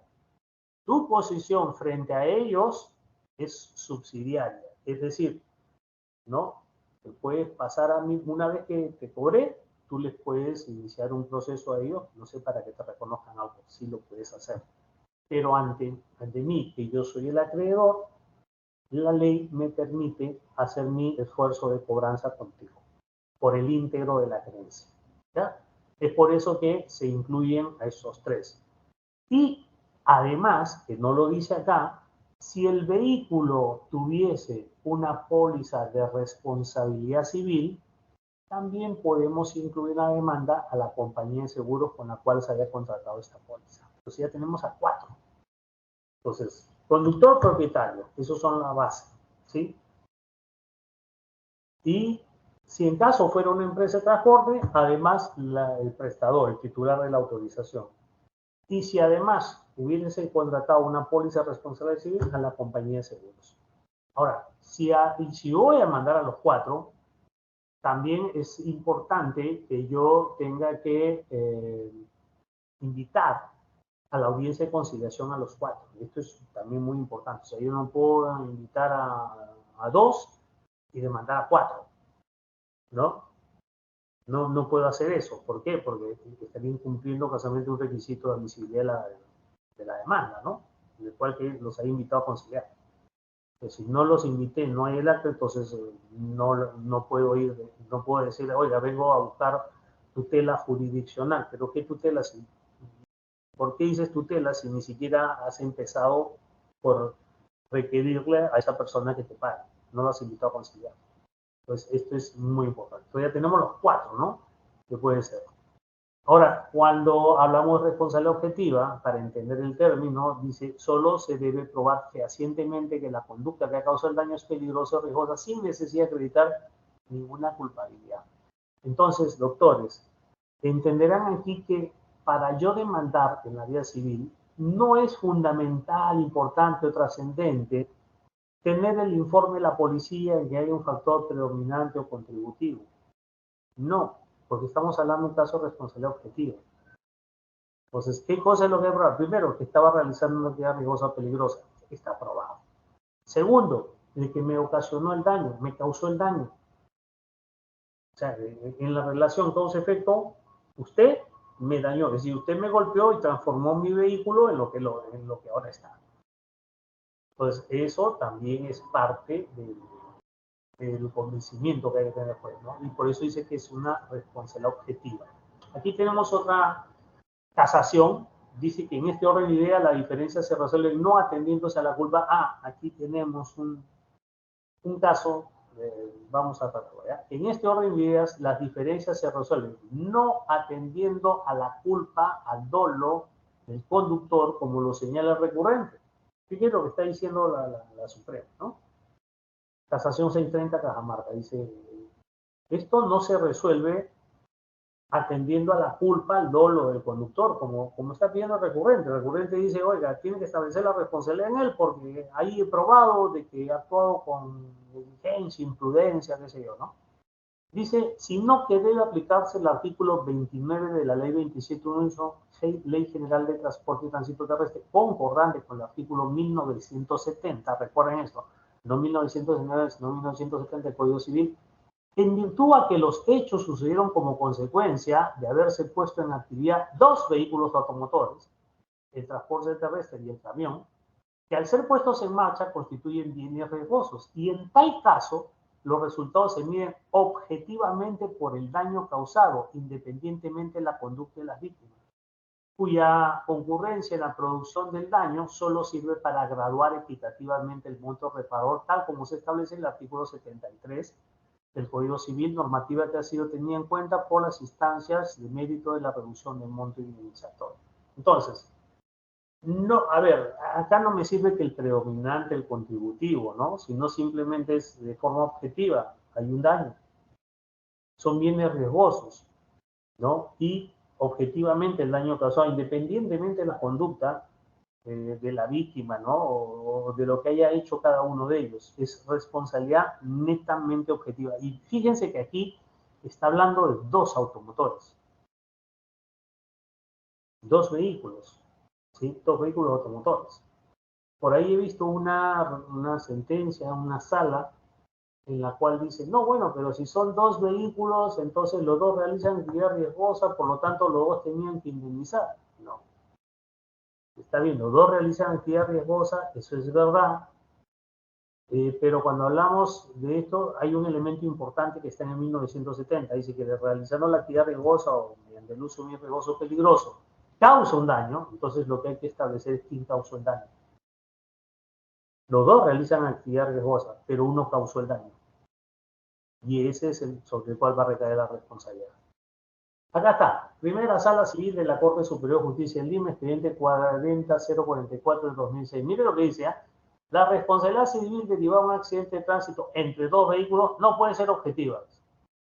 Pues de ser así, ambos conductores deberían resarcir el daño, lo que en el fondo lleva a la dilución, es decir, a que desaparezca toda responsabilidad, ¿no? O sea, los dos tienen que pagar, por lo tanto, ya no es responsabilidad. Por tal razón, en estos casos deberá procederse conforme a la regla de la culpa. En consecuencia, tratándose de dos unidades vehiculares involucradas en un accidente, no puede aplicarse la teoría de riesgo, sino aplicar las reglas de la responsabilidad subjetiva, o sea, el artículo 1969. A ver, ¿cuál podríamos decir que, con lo que no estoy de acuerdo con esta sentencia? Por la siguiente razón. Es verdad, son dos bienes riesgosos o peligrosos. Y dice, entre dos vehículos no puede responsabilidad objetiva. ¿Por qué no? Porque los dos están realizando actividad riesgosa peligrosa, lo cual le llevaría a que los dos tengan que pagar. O sea, tú le pagas a él y tú le pagas al otro. Entonces, ahí no hay responsabilidad, ¿no? Si los dos están pagando mutuamente. Ya, pero, a ver, no comparto el criterio porque son dos vehículos automotores. Dicen que no puede ser objetiva. Pues los dos tienen que resarcir el daño. Eso es mentira. Los dos no tienen que resarcir el daño, sino entre los dos que realizaban la actividad riesgosa o peligrosa, uno de ellos causó el daño. A eso me refiero. Uno causó el daño. Es decir, la causa necesaria para que el daño se produzca, ¿cuál fue? Que el rojo impacta al amarillo. Esa es la causa necesaria. Por lo tanto, ahí tenemos la relación causal del daño. ¿Este daño cómo se produce? Por impacto del rojo. Listo. Los dos son vehículos automotores, los dos realizan actividad riesgosa, sí, pero uno causó el daño. Entonces, esa es la razón por la cual no comparto este criterio. A ver, el Código Civil, avanzando ya de 1970, pasamos al 1972, que habla sobre los casos de la llamada fractura causal. A ver, ¿qué cosa es la fractura causal? Es un criterio mediante el cual me libera de la responsabilidad civil. O sea, Porque ya ustedes con los artículos anteriores, lo que están viendo, dirán, uy, o sea que si yo choco, caballero nomás, sí, pero existe el artículo 1972 donde habla de las causas de liberación. Por eso se llama fractura causal, es decir, no hubo tal causa o no estuvo la causa necesaria para ocasionar el sesgo o la causa fue ajena. ¿Y cuáles considera? Dice, en los casos del artículo 1970, el autor no está obligado a la reparación cuando el daño fue consecuencia de, primero, caso fortuito o fuerza mayor, de hecho determinante tercero o de la imprudencia que impadece el daño. Claro, yo sé que están pensando ahorita, doctor, pediste el del amarillo, pues. El amarillo hizo un acto imprudente, por eso la imprudencia, y por eso es que el rojo lo golpeó. Entonces el conductor del vehículo rojo, su abogado, podrían invocar este artículo 1972. No es muy exacto. A ver, quiero explicar. Si nosotros invocamos el artículo 1972 para que se nos libere de responsabilidad civil por esta cuarta causal, que es la imprudencia que padece el daño, nosotros tendríamos el deber de demostrar que realizamos todos los actos posibles que estaban a nuestro alcance para evitar el daño. Y que aún habiendo realizado todos estos actos, el daño aún se produjo. ¿Por qué? Por la influencia del otro. En el caso del rojo con el amarillo, el conductor del vehículo rojo no puede alegar que él realizó todos los actos necesarios para evitar el accidente. Es imposible, es falso. Porque él pudo detener su vehículo, pudo disminuir la velocidad, pudo cambiar de carril, pero no lo hizo. Entonces tengan cuidado, ¿ya? Porque invocar de decir, y entonces el peatón que está pidiendo que ahora se le indemnice y se le pague una millonada de plata, es importante tomar en cuenta que él cruzó en el momento que no debía debajo del puente peatonal sin cumplir con las reglas de tránsito y por lo tanto, invocando el artículo 1972, último párrafo, ¿no? Dice que no estoy obligado a la reparación cuando el daño se produce por la imprudencia del que padece el daño. Entonces, a ver, un momento, señor. Para usted liberarse, en este caso, invocando esta causal, tiene que demostrar primero que usted tenía actos que realizar, ¿sí? Y usted los realizó todos, y aún habiéndolos realizado, se produjo el daño. Entonces, esto, por ejemplo, hay casos famosos en Estados Unidos, esos que se resbalan, por ejemplo, cuando hay un piso mojado. Entonces, los centros comerciales tienen que demostrar que ellos tomaron todas las medidas de precaución, pusieron letreros visibles, altos, pusieron un cono, ¿no? Una cinta para que la gente no pase, y aún habiéndolo puesto, la persona ingresó y se ocasionó las lesiones. O lo que pasó con McDonald's, ¿no? Esa cadena de comida rápida, que un señor compró un café, lo lleva, lo pone en el estacionamiento entre sus piernas, y el café se le derrama y le produce quemaduras, no de gravedad. Entonces demandó McDonald's y uno dirá, oiga, pero si tú, ¿cómo se te ocurre poner el café ahí? No, es que McDonald's no me advirtió de que tenía una bebida de tal, que estaba a tanta temperatura que me podía dañar. Y parece mentira, demandó McDonald's y ganó la demanda.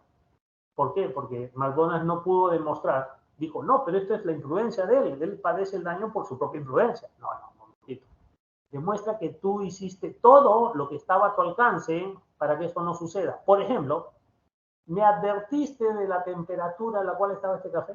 No, pero se presume. No, si tú vas a invocar la imprudencia que padece el daño, no es en base a presunción, es en base a una certeza. Sí lo hice.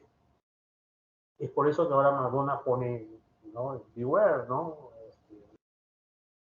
Pone que hay peligro, hay una bebida caliente. Ponen el cintillo. Entonces, ese es un deber que ellos han impuesto ahora a raíz de esta demanda. Entonces, doctores, si ustedes van a decir, no, no, un momentito, este daño se produjo por la imprudencia del mismo, bueno, pruebe de que usted realizó todos los actos que están a su alcance. Y si al otro se le ocurre decir, sí, porque hice esto y aquello, toqué el claxon, ok, pero usted pudo bajar la velocidad, usted pudo detener su vehículo, usted pudo cambiarse de carril. Entonces usted no hizo todo lo que estaba a su alcance. Eso sería para la causal de la fractura causal, es decir, para exonerarme, liberarme de responsabilidad civil. Y el artículo 1973 nos especifica sobre la reducción de la indemnización. Y dice así, ¿no? Dice, si la imprudencia solo hubiera concurrido en la producción del daño, la indemnización será reducida por el juez según las circunstancias. Bueno, para los que no están muy de acuerdo con esto, con que el amarillo gane incluso un proceso y que le paguen una indemnización, deben de tomar en cuenta este artículo 1973. ¿Por qué? Porque ahí dice, no es que solo la imprudencia del que padece el daño, ¿no? Si la imprudencia solo hubiera concurrido en la producción del daño, es decir, si se llega a demostrar que sí hubo de parte en este caso del dañado, algún tipo, ¿no?, de acto que haya contribuido para que esto suceda, para que este daño se presente, entonces el juez va a evaluar el reducir la indemnización. Eso va a ser, pero no libera. Entonces tenemos nuevamente el rojo y el amarillo, ¿no? El amarillo va y demanda al rojo, el rojo dice, no, el artículo 1972, le dice el juez, no, porque usted no ha demostrado que realizó todos los actos necesarios. Entonces dice, sí, pero entonces, ya, ok, está bien, estoy de acuerdo. Pero reduzca la indemnización. ¿Por qué? Porque si usted observa este hecho, el conductor del vehículo amarillo que dice ahora que ese vehículo era muy importante para él, que le permitía desplazarse, que le daba el sustento y la vida y que en estos momentos él se siente muy mal y necesita. Bueno, ya todo eso también sucedió por imprudencia de él. Es decir, no me va a liberar de responsabilidad, pero sí va a servir para reducir la indemnización. Eso sí, y eso se llama la concausa. Entonces tenemos dos figuras, la figura de la fractura causal, que es el artículo 1972, por medio del cual se me libera de responsabilidad civil, y la concausa, que es el artículo 1973, por medio de la cual no se libera de responsabilidad, pero se reduce el monto de la indemnización. Por cuanto, eso ya va a ser un criterio del señor juez. A ver, ¿qué es lo que contiene la indemnización? ¿Qué es lo que se pide?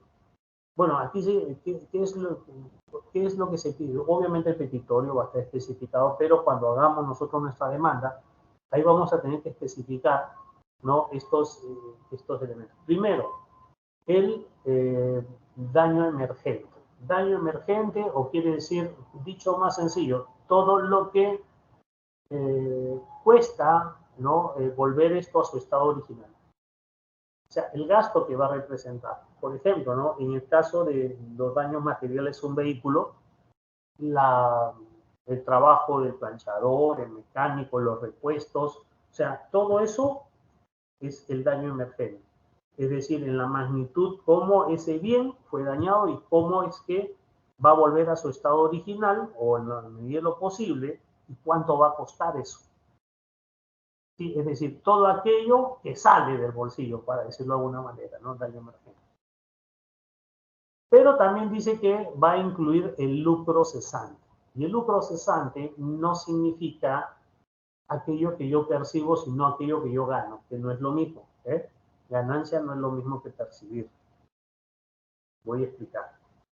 A ver, suponiendo que yo recibo un sueldo de 10.000 soles y producto del accidente no voy a trabajar 3 meses. Claro, usted ya sacó su cuenta, dijo 30.000 como daño emergente, porque son 3 meses a 10 por mes, es muy sencillo el cálculo, doctor. Sí, pero el lucro cesante no significa, ¿no?, o no representa aquello que yo voy a dejar de percibir, sino aquello que yo voy a dejar de ganar, porque no es lo mismo lo que percibo que lo que gano.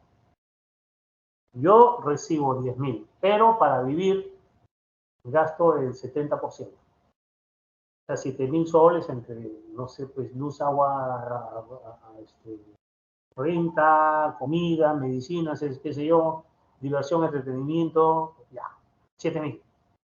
Y 3.000 es lo que yo ganaría, es decir, de lo que percibo, le retiro los gastos y lo que queda, eso es ganancia. Entonces, el lucro cesante va a ser esa ganancia, no es el percibo bruto que tengo yo, no gana 10.000, los 10.000 me dan en mis manos. y por lo tanto son 3 meses, 30.000. No, señor. Hay que ver cuánto gasta usted y lo que queda, hay una fórmula para eso, lo que queda, eso es ganancia y eso sí lo puede sumar dentro de los 3 meses que no va a estar en actividad. Entonces, la indemnización comprende las consecuencias que tiene la acción o omisión generadora del daño, incluyendo el lucro cesante, y aquí viene, ¿no? El daño a la persona y el daño moral. Debiendo existir una relación de causalidad adecuada entre el hecho y el daño producido. Está la relación causal. El monto de la indemnización debe intereses legales de la fecha que se produjo. Y cuando habla del daño moral, dice, el daño moral es indemnizado considerando su magnitud y el menoscabo producido a la víctima o a su familia. A ver, quiero explicar esto del daño moral y el daño a la persona. En principio, todo daño es a la persona. O sea, no hay daño que no sea a la persona. O sea, se daña a la persona. Y se daña a la persona en su esfera patrimonial o en su esfera extrapatrimonial. ¿Sí? Pero es daño siempre a la persona. Han hecho un énfasis y han separado lo que es el daño a la persona y se puede entender como el daño a la persona como el daño físico, ¿no? Que se le haya ocasionado y el daño moral que viene a ser ya esto totalmente extrapatrimonial, que no dice qué es, y eso lo tenemos que buscar en la doctrina, es la pena, la ficción, ¿no? Con respecto al daño ocasionado. O sea, hay que entender, ¿no? Que, por ejemplo, ¿no? Yo tuve un caso de una señorita que fue atropellada y es cierto, el daño emergente era pues pagar la clínica y todo, y el otro dijo, bueno, pues ya lo pagó el SOA.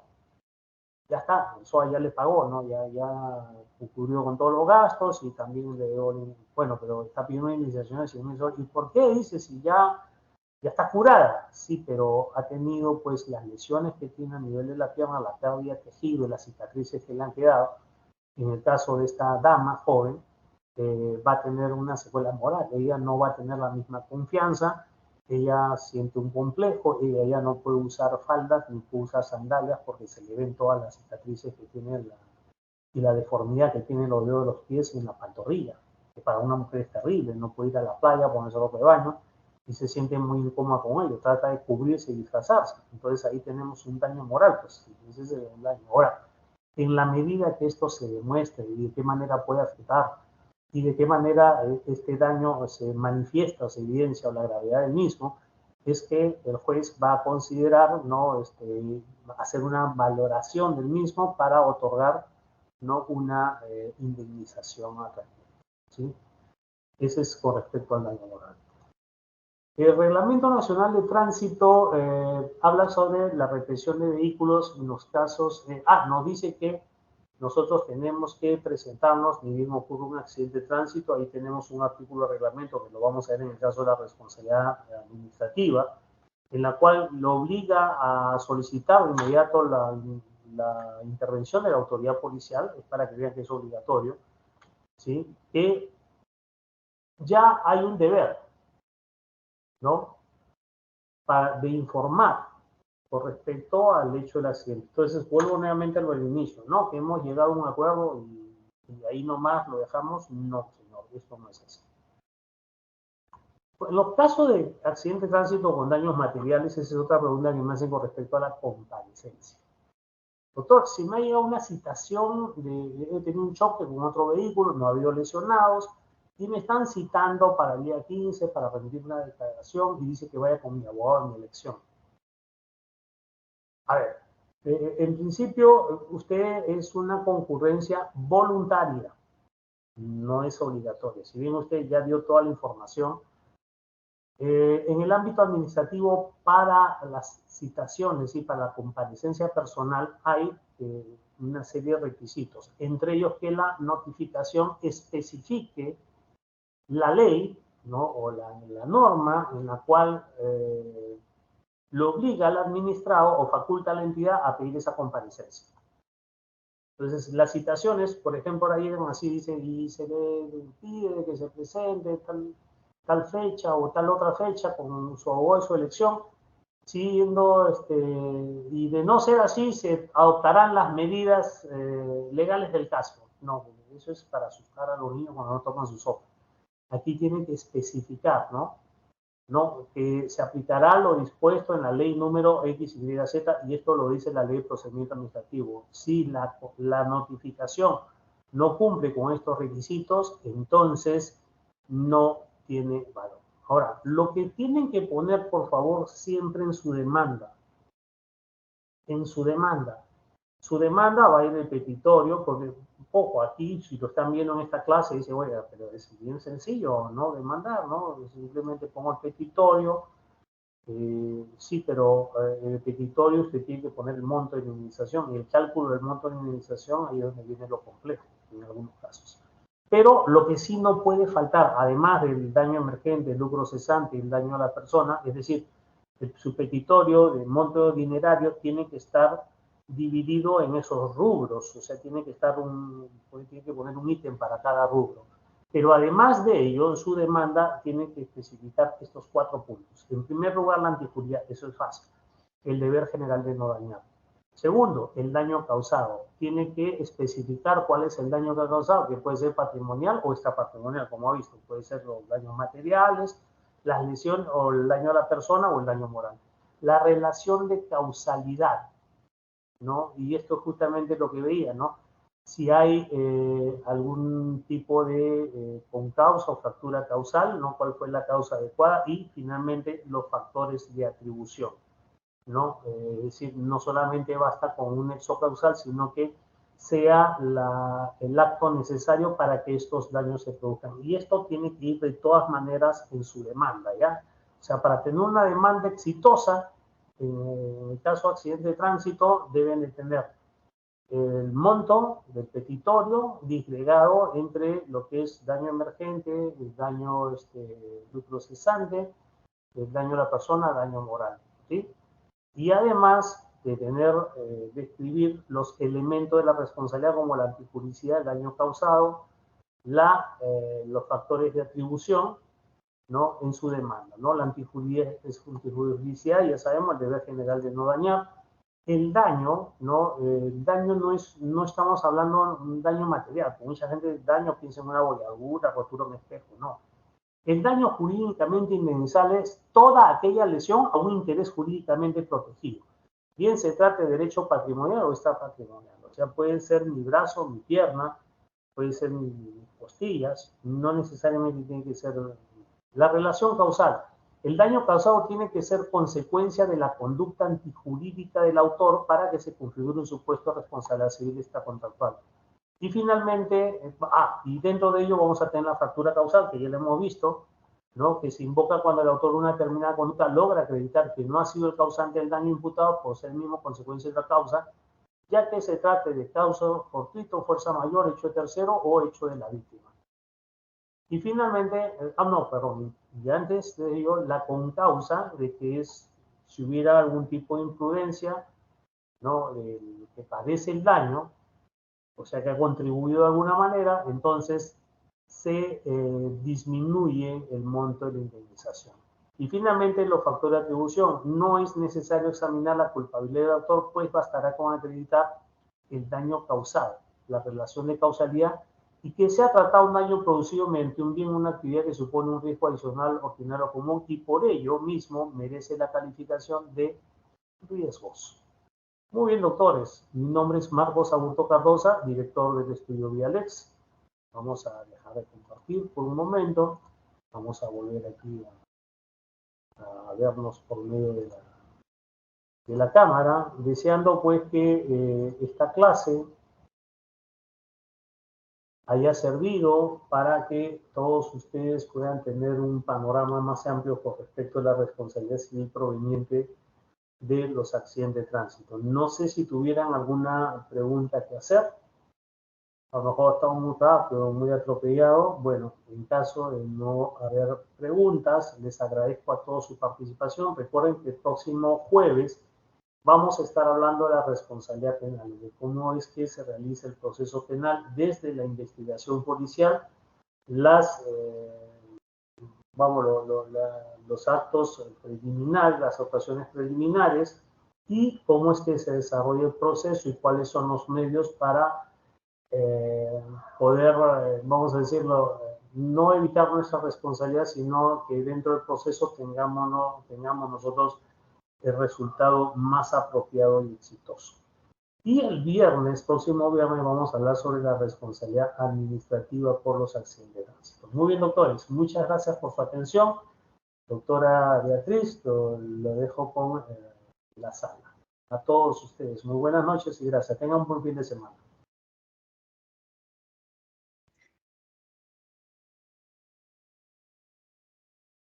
Muchas gracias, doctor. Hasta luego.